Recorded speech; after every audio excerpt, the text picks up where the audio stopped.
Odds and Ends by Corndog_Patrol and For the Wolfie on AO3.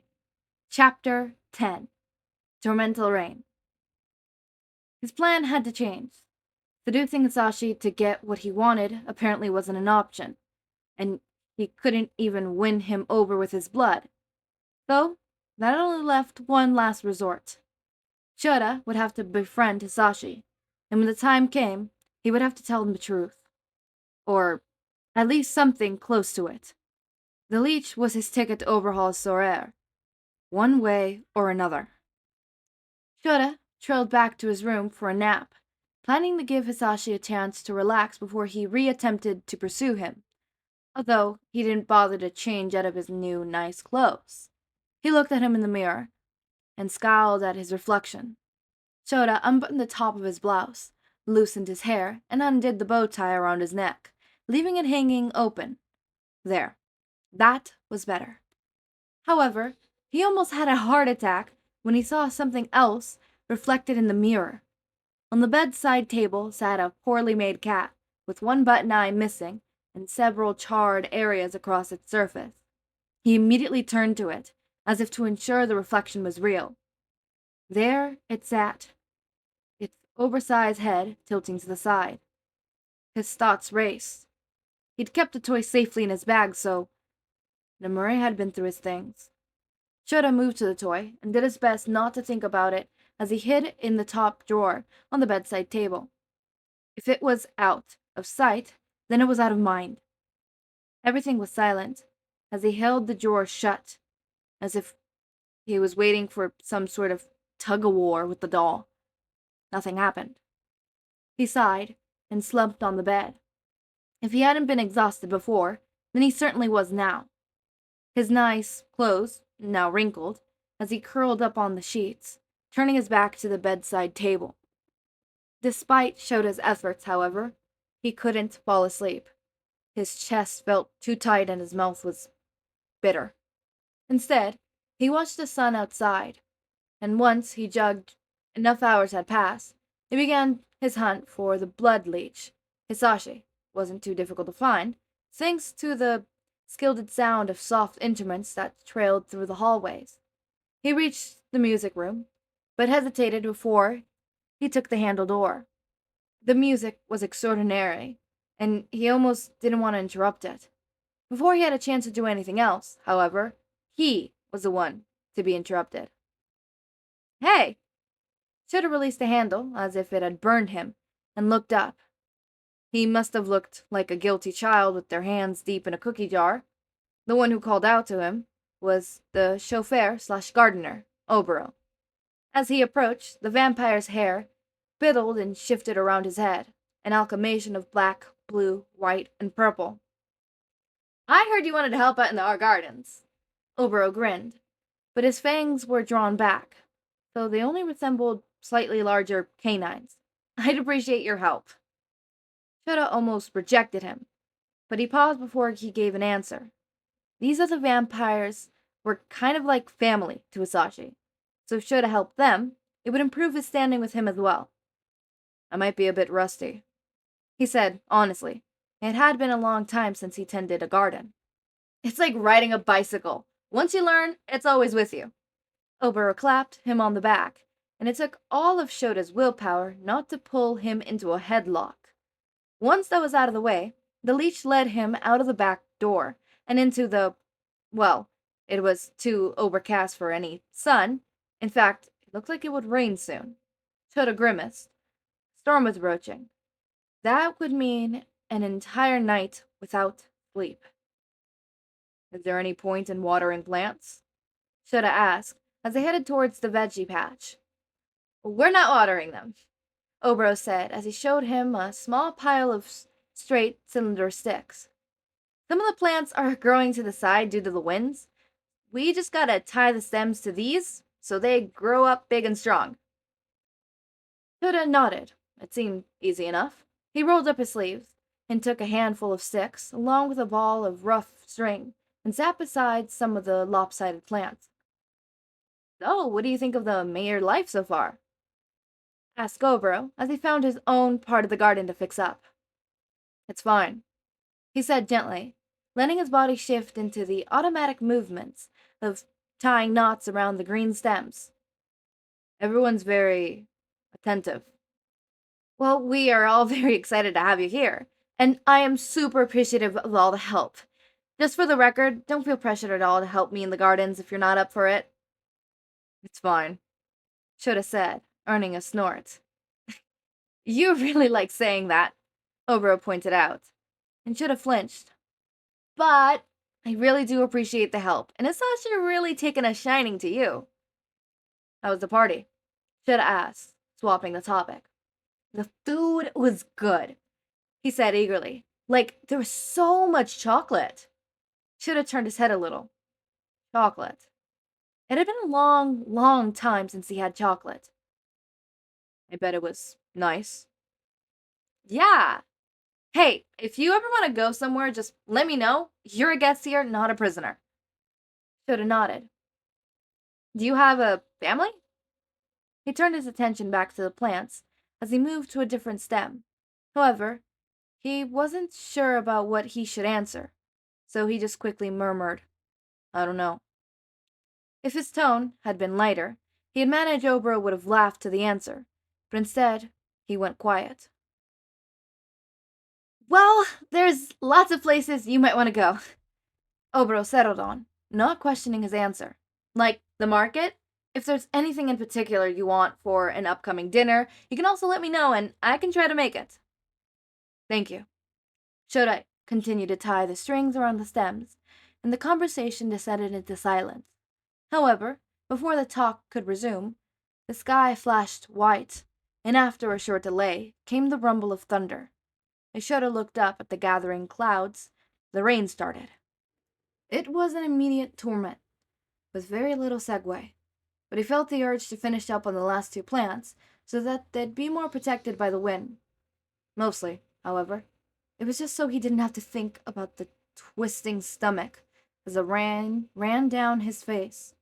As he did so, the torrent lessened some, but when he looked up again, he was surprised to find a dark cloud above him, absorbing some of the rain. Sorry, called Obero. You can head inside. I'm nearly done.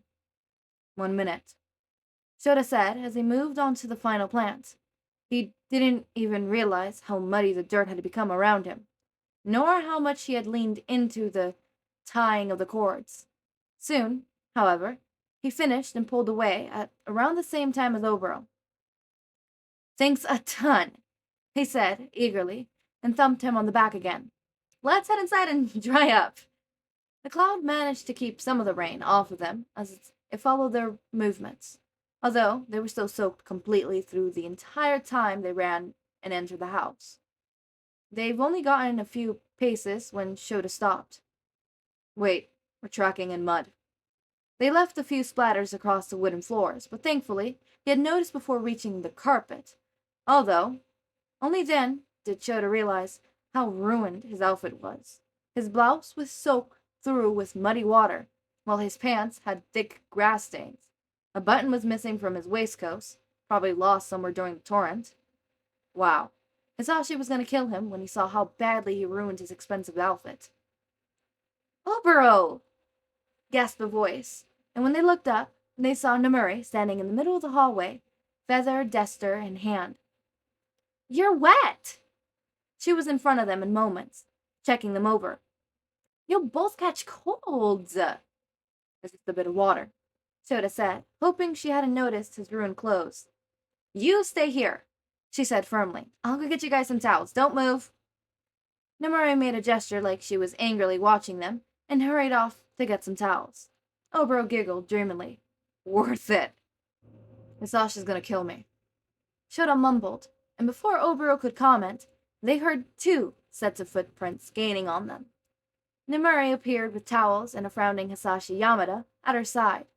Shouta was prepared for the leech to attack once he realized his expensive clothes had been ruined. Shouta!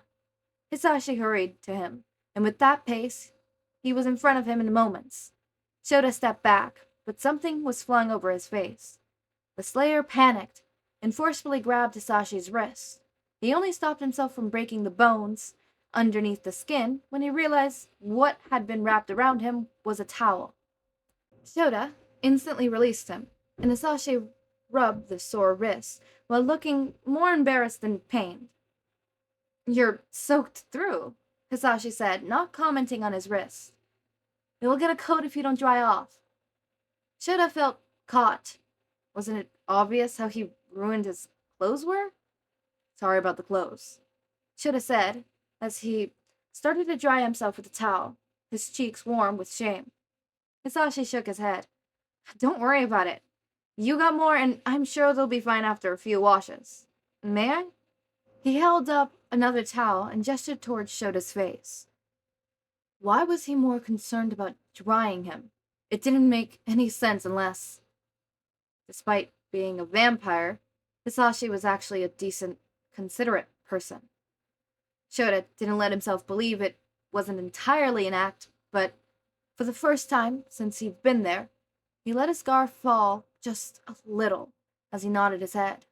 Hisashi pressed the towel to his face and tenderly rubbed small circles across his cheek to dry him, while Shouta held his own towel close. "I'm taking this one to my room," Nimari said, reminding them that she and Obero were nearby. "Can you tell Tensei to grab a spare pair of clothes from Shota's room? I'd like to take him to the music room, since I have the fireplace going in there." "Can do, boss." Nimari hurried off with Obero, leaving the two alone. "Let's get you warmed up," Hisashi said with a sigh as he led Shouta to the music room. "What were you two even doing out there?" "Gardening." "In the rain?" Shouta shrugged. "It wasn't raining when we started." That earned a snort from Hisashi, and they made it into the music room. It was warm, thanks to the comforting fire that burned in the fireplace, and he hadn't realized how cold he had been until stepping inside. "You should probably strip down," Hisashi said, voice sounding thin, more than usual, and he was clearly blushing. "With the towel around you, of course." Shouta eyed him carefully. Whether Hizashi Yamada believed it or not, he definitely wasn't straight. However, with his new revelation about Hisashi potentially being a decent person, his plan to subdue him to get what he wanted felt wrong. He was determined, even desperate for his plan to succeed, to the extent where he'd let a vampire drink from him, and had even been willing to sleep with him, but maybe that wouldn't be necessary with someone like Hisashi. "I can turn around if you want," said Hisashi, reminding Shouta that he hadn't started to strip yet. "Thank you," Shouta said softly, and he held the towel close around him as he pulled off his damp clothes. "You can look, I'll leave the underwear on." The blonde turned, and his face had only grown redder. "Want me to help you dry your hair?" He nearly said no, but his arms were currently holding the towel tightly around the rest of his body. The feeling of beads of water running down was disconcerting, too, reminding Shouta far too heavily of, "Please," Shouta said softly, and Hisashi smiled. He closed in on him with the towel he used to dry Shota's face before, and he carefully started to dry his long, black hair. Thanks to the fire, the towels, he didn't feel cold, despite the near nakedness, and the feeling of someone taking care of him was nice. "You play very well," Shouta said, needing something to fill the silence beside the crackling of the fire. "Thanks. I always have to practice a lot, but I'm glad you enjoyed it. Do you have a favorite instrument?" Shouta shrugged. "I've never played before." The gentle movements through his hair helped lull him into a state of calm. Hisashi gasped. "What? That's crazy!" Shouta shrugged, and was ready to swap the conversation to something else, when Hisashi eagerly said, "How about I teach you?" Shouta was startled by the suggestion, and his towel slipped a little as he looked at the vampire. "Huh? Well, it doesn't have to be the violin, but I'd love to play a duet. What about the piano?" "Oh, no, I've got it." Hisashi hurried away so he could point at a giant violin that was leaning on a stand. The cello. That's a giant violin. Nope, it's called a cello. Hisashi grinned. It's really great backing for the violin. He picked up the large bow and played a few notes on it. The sound was long and Morse, deeper than Hisashi's light violin. It was beautiful. Do you want to learn? Shouta recalled his plan earlier. If he earned Hisashi's trust and friendship, then he'd be able to convince him to take him to overhaul Solier. Sure, he agreed. There was a knock on the door, and then it opened to reveal Tensei with some fresh clothes for Shouta, folded in his lap. I hope I'm not interrupting something. Shota's gonna learn the cello, Hisashi said eagerly. But by then, the Slayer was more interested in getting some dry clothes. Sorry about the stains, he murmured as he swapped the folded outfit for the soaked clump of clothes. We'll see what we can do, Tensei said, sounding more disheartened than Hisashi on the matter. I suppose we should get you some more casual wear, too, if you're planning to help out with some of the chores. Hisashi stepped out with the butler so Shouta could get dressed again, and when he was finished, he investigated the giant violin. He tried to play a note on it, but the sound came out distorted and shaky, unlike when Hisashi had played. Well, maybe learning to play an instrument wouldn't be such a bad way to fill his time. The sound must have informed the blonde vampire that he was dressed, as Hisashi waltzed back inside and grinned. You warm enough for lesson number 1? Without anything better to do, Shouta nodded and quietly said, Sure. The first lesson hadn't been too practical, since it had mostly focused on reading music notes rather than playing. Despite his lack of instrumental knowledge, Shouta had already proven himself to be a quick learner of the theory. However, it had been cut short by the call to dinner. It had been a while since they all had dinner in the same dining room, but so far it was going more smoothly than last time when Hisashi had embarrassed himself. At least Shouta seemed far more relaxed this time, and didn't appear to hesitate to eat Obero's cooking. Khan still seemed tense, but was to be expected from the bodyguard. From the moment Hisashi had suggested bringing home an additional member, the vampire had been against it. However, it hadn't been Khan's decision to make, and he would warm with time. Were you both at least productive in the garden? Hisashi asked, a weary grin in place. Definitely, Obero quickly said, practically glowing with excitement. Shouta was a big help. If it hadn't been for him, we would have been straightening the plants in time for the storm. As if on cue, the wind rattled the windows, and a crashing of thunder could be heard in the distance. Rain thumped away the tempo, rising and falling at the whims of the weather. The two had been lucky to get inside before it reached this torrent. I doubt it helped much, Shouta said. His face was turning towards the window, and was stern with contemplation. Hisashi had to stop himself from staring at him. What was Shouta thinking about with that thoughtful expression? Was he even thinking about anything? Or was he just mesmerized by the rain? Well, I'm sure the plants are thankful nonetheless, Tensei told Shouta. However, the human seemed too lost in thought to reply. Any hope for the clothes? Hisashi asked, changing the topic. With enough elbow grease? Nomori answered. Shouta and Obero are pretty similar sizes, so maybe we could lend him some more casual clothes for gardening stuff so it just doesn't happen again. I'd appreciate it, Hisashi said, but the human didn't comment. The food okay, Shouta? Saying the human's name finally drew him from whatever reverie he had found, and his eyes turned to Hisashi. Huh? Do you like the food? Shouta nodded and leaned back in his chair a little. That's fine. I think I'll start considering that high praise coming from you. Hisashi couldn't keep himself from grinning, especially when the human rolled his eyes. Well, I'm still exhausted from 2 nights with noisy room neighbors. The blonde stood and stretched his arms as a signal to the family. I think I'll go straight to bed. If you need me for anything, just let me know. The house household members nodded at his leave. However, Shouta quietly said, "Thanks for not getting upset about the clothes." Hisashi snorted. "Look, I know they were expensive, but they're just clothes. They can be cleaned, and you're an adult. I ain't gonna ground you or return you or anything. Obero appreciated your help." The human and the vampire shared a look. Shoulda's eyes seemed softer than what they seemed when they first met.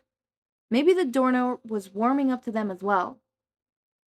Could always help you with the side effects. Hisashi's cheeks felt warm at the reminded phrase, but he quickly turned his back before anyone could notice. The human was still a mystery, and he had to keep some space between them until everything was understood.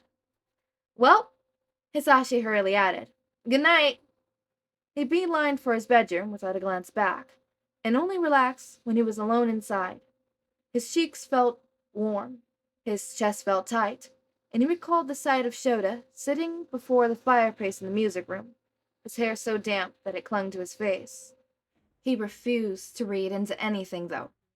There was too much to lose in misreading thoughts and feelings, and Hisashi refused to try, even if his hammering heart was a dead giveaway. Hisashi stripped and crawled into bed, taking one more glance at the rain as it splashed against his windows. It had been a foreshadowing of things soon to come, but the blonde had no real clue of what the week would bring. He listened to the storm as it tore against the windows, and instead thought about the past. In his mind's eye, he saw a cold floor, colored only by a spreading crimson puddle. Sleep refused to come. Alright, so we're starting to see the actual progression of Shouta Aizawa's character development. Clearly, he has this epiphany of like, oh my god, he's a vampire, but he's a decent person, right? Finally, let's clap for, Shouta growing out of his bad era, out of his bigot era.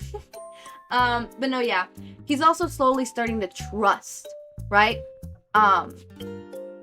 Smallly but surely, to the point where he's like, okay, I'm gonna befriend him and I'm gonna tell him my plan. I don't think you understand how immense that probably is. Like, I know how big the stakes are, right? So he's just like, okay. And also the whole, I don't, like, knowing that he's a decent person now, even if half of it's, like, I don't think, like, all of it's an act, but even if some of it's an act, like, he's still somewhat a decent person, and I don't want to take advantage of that, right? And, do that. It felt wrong to him, right? So he's having that epiphany, so that's not going to happen anymore. Any of those who thought that's where the eventual smut would come from, no, that's not where this smut comes from. I know where the smut comes from. And that...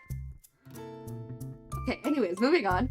Alright, obviously he's building trust and stuff like that. I also love how Aizawa's like, either he's lying or he genuinely believes he's straight, but there is no way that damn man is straight. Because you're right, Shouta, there's no way Hisashi's straight. Like, nah. Oh, I dropped that. Like, nah. That man ain't straight. Mans ain't straight. Now we get towards the gardening scene where the actual rain comes in. Clearly, Shouta has something with rain in the past. I know what that something is. I can't really talk in detail about it because, again, I would spoil you guys. Those who know that one person in my comments who has read ahead. You know. And unless you haven't read that far ahead. Anyways, but we clearly see that he has something with rain. For some reason, he just doesn't like the feeling of rain. Even his own hair, like, droplets going through, like, that is enough for him and stuff. My one thing is, mans, how do you shower? Do you just have to, like, bathe specifically? Like, cloth? You don't do the shower shit? Because of or does that not evaluate? How does that work? That's my thought. How does the shower work? Do showers traumatize you? Do you have to shower via sponge? These are the questions I need answered. These are the questions I need answered, my dudes. These are the important life questions that I need answers to. As for Hisashi, interesting ending for Hisashi there. Very interesting. Very interesting. Obviously, Hisashi's already starting to get feelings. That's very eminent. I don't think Shota's getting feelings in this point. I think he's starting to trust, Hisashi. It's less of a I'm getting feelings and more of a okay, this person seems to be cute, nice, and I could trust him. Okay, good friend. I can trust him, right? I don't think he's necessarily going into like the actual feelings. This is more of like an attraction kind of. Slightly a bit of an attraction and more of a okay, I'm building trust. Hisashi, I feel it's heading towards the feelings direction very much. I feel like that's where we're going. So yeah, sorry that this video is late. My Wi-Fi has been in and out, and also food and life stuff, but I will be posting, obviously, because you're listening to this. Why did I say that? That's stupid. Anyways, as always, my raindrops, make sure to eat, sleep, drink water, take your meds. Have a wonderful day or night. Link to my socials and Discord server are down in the description. Subscribe to see more of my content, and thank you so much for watching.